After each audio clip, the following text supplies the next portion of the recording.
Good morning, good morning, good morning. You already know what time it is. It's time for a nice little update from targeted individual CJBK.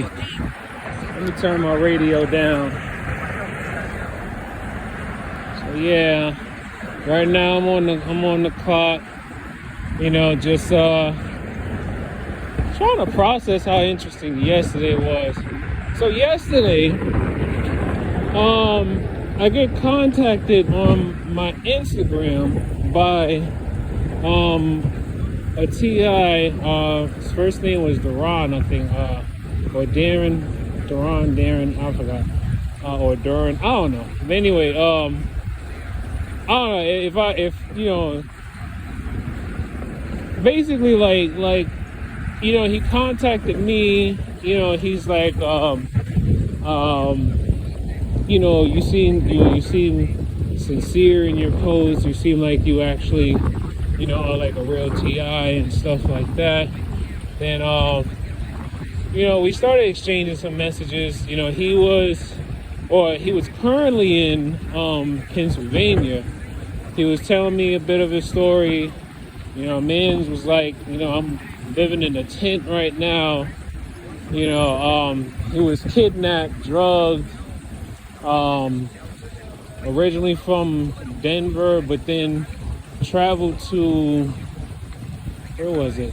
He traveled, I forgot where he said he traveled to. Oh, I think, was it Texas? I forgot. But anyway, so we ended up talking, like he called, like after so many messages, and then when we started sending voice messages, all of a sudden, he then calls me because he's like, hey man, my phone is dying, and you know, it'll probably be much faster if we just speak over the phone or whatever. So I'm like, all right, cool, whatever. So we talking on the phone. We talked on the phone for at least like an hour and like 10 minutes or something like that, right? And you know, at some point, you know, I had like somebody come over by my house. So he was like, all right, man, I see you got company, so go ahead and, you know, do you. He was like, he's like, I love, like, he's like impressed by the fact that I'm being targeted, and I still have a job, and I'm still like finding a way to, you know, have like a roof over my head. And I'm just like, man, like, I don't know, man, like I just thank God for what I have right now. That's it. I don't try to take credit for nothing, you know, because he was telling me how, you know, he had his own apartment at one point. Then you know, obviously at some point the targeting and the gang stalking, they basically start to mess with, you know, everything about your life, and you know, life change. So yeah, so after we talked for a while, and I think like later on that evening, or rather this morning, I go to try to see if I can check in on him, you know, write him a message, see how is he doing and whatnot. Then all of a sudden, you know, it says his profile is unavailable, and like all his posts are gone. You know, you can't necessarily write back on a messenger, and like at least like his voice messages are still there, the texts are still there.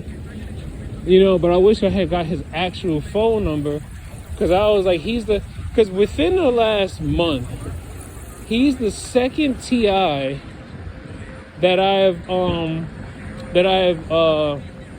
not officially met, but the second TI that I've come into contact with, who let me see, he also told me that he was staying or living in New York City for some time, and then at some point, I think he said that his targeting like really got turned up when he was here in New York City. Now I keep reminding people you got to be careful when you go to certain cities, especially if you're being targeted, because why? Cities like New York, LA, or hell, Silicon Valley, Chicago, most of these cities that are probably very well known for having like a let's say a decent, police force and surveillance or whatever. These are literally going to be, these are basically considered smart cities. These smart cities are like, they are built to have like thousands upon thousands of sensors, like sensors to read frequencies, and there's like tons of like satellites and, well, not satellites, cell towers, and not just only the physical cell towers, but the digital ones. Yeah, so I haven't really heard from him, and I don't know. I'm hoping at some point maybe I'll find him again, but I'll get back to y'all later on anything else that comes about. Peace out.